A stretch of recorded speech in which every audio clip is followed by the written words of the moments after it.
Welcome back to EDH Deck Building. I am your host, Demo, and casting cost doesn't matter anymore in the game of Magic, I don't think. Of course, I'm being a little hyperbolic when I say that, but I think because of the Commander format, casting cost has really started to not matter. And I thought about this when looking at the new card from Lord of the Rings, Shelob, Child of Ungoliant. 4 black and a green, Spider Demon, 8/8 with Death Touch and Ward 2, and a whole bunch of other stuff as well. There's a whole lot of great stuff on this Commander, but just the fact that this is a 6 mana 8/8 throughout, I'd say 90% of the history of the game of Magic, that would have been considered ridiculous, even without all the other stuff. And then we got the Death Touch, the Ward 2, the Spider Tribal stuff. And when a card like this comes out, nobody blinks an eye, really, at the fact that it only costs 6. And of course, the reason why is because this card is intentionally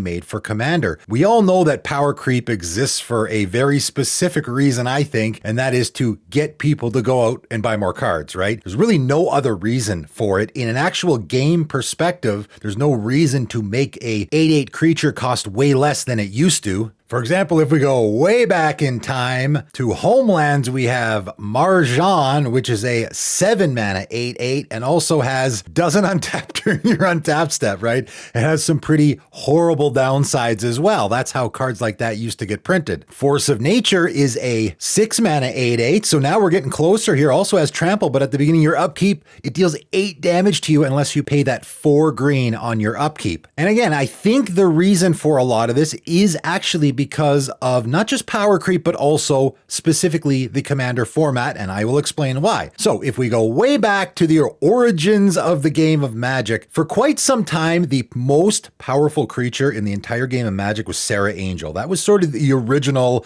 the OG beater that you would beat your opponents down with, was a 4/4, and of course had flying and a vigilance, and cost 5 mana, 3 white. By today's standard, that's considered a joke as far as a creature goes, but this was the OG beater. You could fly in for 4 damage, and not only that, you could leave it up as a pretty decent blocker. This card ended games back in the day. Then people started using these cards like Juzam Jin that had a downside, but had the higher power toughness than the casting cost, right? If any card had a higher power toughness than its actual casting cost, so in this case, 2 black is a 4 mana casting cost with a 5/5 body, meant you were getting more bang for your buck, more for your casting cost. But of course, at the beginning of your upkeep, deals 1 damage to you, so it had that drawback. Creatures like this always had a drawback if their casting cost was less than their power particularly. And even if we jump forward a little bit, right, we go up to like, say, Champions of Kamigawa block, we get creatures like Iwamori of the Open Fist or Yukoro the Prisoner, right? These are again 4 mana 5/5 creatures, but with really bad drawbacks. So even moving forward a bunch of years, they were still doing this. Having drawbacks on creatures is almost non-existent now. You pretty much never see that anymore. Having a upkeep that you pay on your creature every single turn was something that they stopped doing for the longest time, right? Kuru Pitlord was for the longest time the last creature ever printed with an actual upkeep cost on it. Again, way back in Champions of Kamigawa. Funny enough, they did revisit it a little while back in Modern Horizons 2 with Piru the Volatile. Has that at the beginning of your upkeep, sacrifice Piru the Volatile unless you pay Mardu colors, but I think they probably put that on there for 2 reasons. One, because it's an Elder Dragon and they're harkening back to the original Elder Dragons, which had the upkeep on it. And then also it's got a dies trigger. So you kind of want to have that option on it to let it die if need be. But they really stopped putting drawbacks on creatures entirely. And the casting cost really started to not matter at all. Again, the best creature in the game, in standard anyway, when I first started playing Magic back in Tempest Block was Jackal-Pup. 1 red mana, 2/1, and whenever it is dealt damage, deals that much damage to you. This was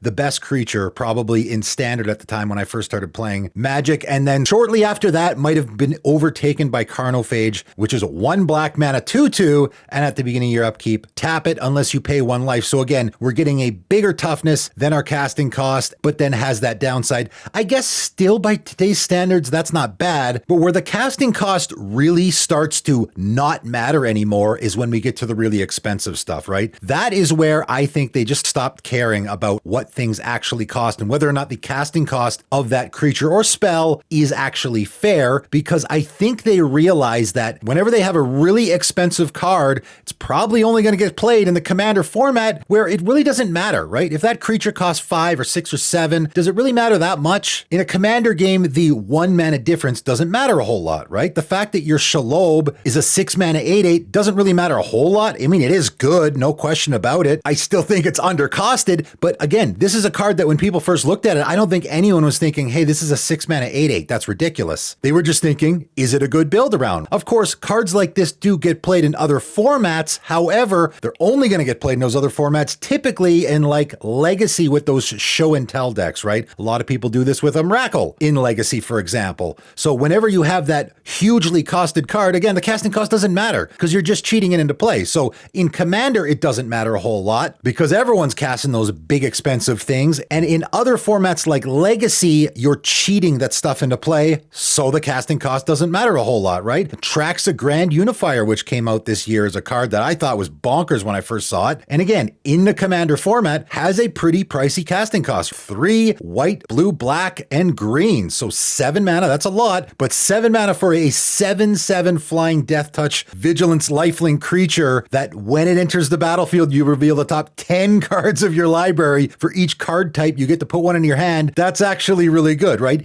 Even just 7 for a 7/7 flyer is pretty good. Again, if we go back in time, Archangel is a card that I remember my brother cracking open in a Visions pack way back in the day. 7 mana 5/5 with flying and vigilance, and he lost his mind when he saw this card. Compare that to Atraxa, and it's just an embarrassment by comparison, right? I mean, I guess you do have the different colors that you have to pay, so that does help a little bit, but a 7 mana 7/7, it's got the flying and the vigilance, and also death touch and lifelink, and also you get to fill your hand with a bunch of cards. And again, this card is actually getting played in Legacy. People are using it in those show and tell decks because it is just a big, scary creature that also fills your hand. So in those formats, it doesn't really matter, right? In the Legacy show and tell through the breach kind of decks, it doesn't matter what the card costs because, of course, you're cheating it into play anyway. And in the Commander format, it doesn't matter. I mean, it matters a little bit, but it certainly matters a lot less, right? And because of the Commander format, and because they are printing these cards mostly for the Commander format, if Atraxa Grand Unifier costs 8 mana, it's still going to be used exactly where it is right now. Nothing will change. And I think if it probably only cost 6 mana, it would be used exactly where it is. No one's going to start or stop playing this card in certain formats depending on the casting cost, right? That's what I mean by casting cost doesn't really matter a whole lot, because either I'm cheating that big expensive card into play in some formats, and I guess people do that in Commander as well, or in Commander, I have so much mana that it doesn't really matter a whole lot. I talked about this with Warhammer 40k, a set that obviously was made specifically for Commander, where they came out with a whole bunch, right? Battle Cruiser Magic is what it's typically called. These big splashy spells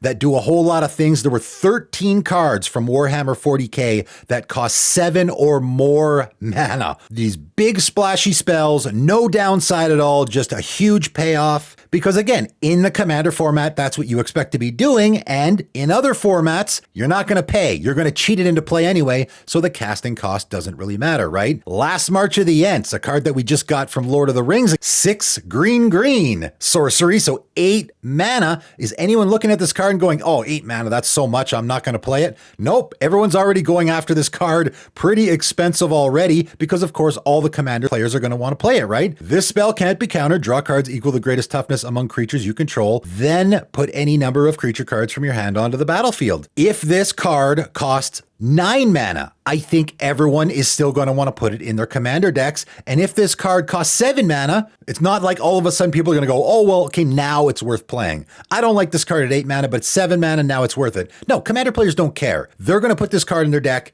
if it fits what their deck is doing, and that is it. And I don't think any other format is going to be using this card. I'm pretty sure it's not. Again, the only time you see really expensive cards, like any card over like 5 mana, is typically not played in other formats unless it's being cheated into play or casted for free or something like that. So that's why the casting cost doesn't really matter that much anymore. Shelob, Child of Ungoliant, is ridiculously costed in my opinion. A 6 mana 8/8 with Death Touch and Ward 2 alone is ridiculous. And then on top of that, you're getting the Spider Tribal, and then on top of that, you're getting that really fantastic ability. Whenever another creature dealt damage this turn by a spider you control dies, create a token that's a copy of that creature, except it's a food, and loses all other card types. The first time I saw this card, I actually didn't even realize that it was only 6 mana for an 8/8 creature, because people don't really notice it anymore, right? It doesn't make a big difference. If this card cost 5 green, black, everyone would still be playing it who is already playing it. And if it only costs 5 mana, which is really absurd, it's not like everyone's going to start playing in other formats, right? It's still probably only going to get played in Commander or where it is currently played. That's why I'm talking about casting costs has started to not matter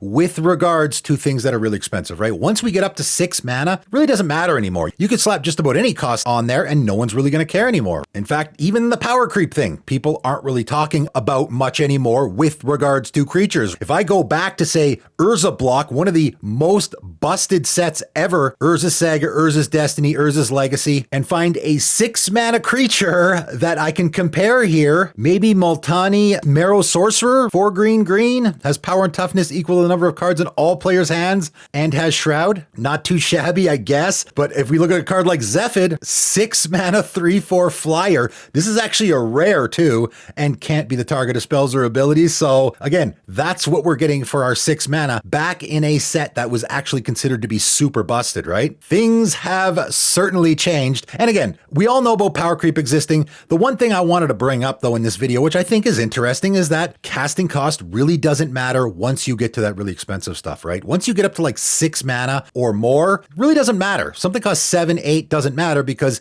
either it's in Commander where people don't care so much about casting cost, especially when you get to the pricey stuff, or it's played in a format where it's going to be cheated into play or casted for free anyway. So the casting cost doesn't matter, right? Just an interesting topic I thought I would bring up. Curious to know what you guys think. Let me know in the comments below. That is it for today though, and thanks for tuning in.